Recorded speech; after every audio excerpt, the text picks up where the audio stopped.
In 2019, there were more than 3,000 official evictions in Mexico City. But thousands more are organized privately, sometimes by force from criminal gangs. Now, the poorest families are the hardest hit. They spend about half their income on rent.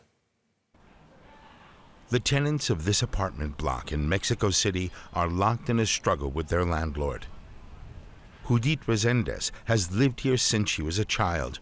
4 years ago, the owner of her building sold it to a Mexican bank, ignoring the tenants' right of first refusal.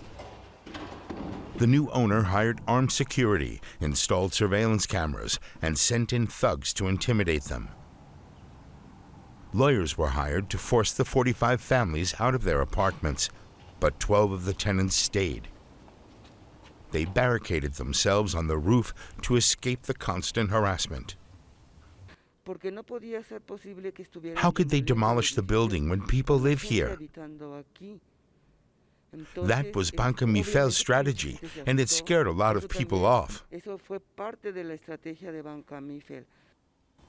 Although Judith Resendez and the other tenants regularly pay their rent, the bank is trying to evict them.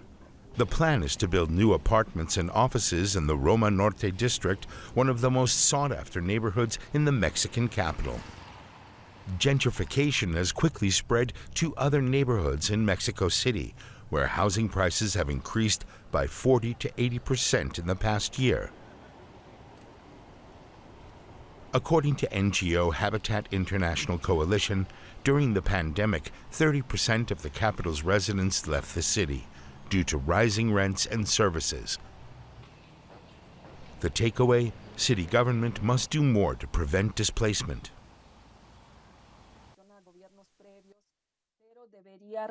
It has to control speculation and promote land policies that take into account the need for secure, affordable housing for the city's poorest population, so they don't have to leave.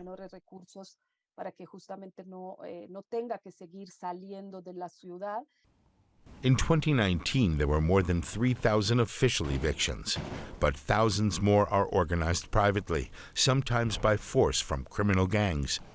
The poorest families are the hardest hit. They spend about half their income on rent. In the city administration, Rafael Gomez is responsible for urban development and construction. He says a legal reform initiative has been launched for more inclusive housing. The new law will help turn around the real estate market so that the inner-city residential areas where people who moved away can live here again, and the construction of affordable housing gets promoted. Judith Resendez has been looking for a new apartment, but here, where she has always lived, she can't find anything. She has no choice but to stay in this room and endure the owner's harassment. I've been looking for a place to go and start over, but it's very difficult. The rents are very high. The apartment's very far away. It takes 3 hours to get from home to work. Gentrification is affecting more and more neighborhoods, impacting Mexico City's poorest residents.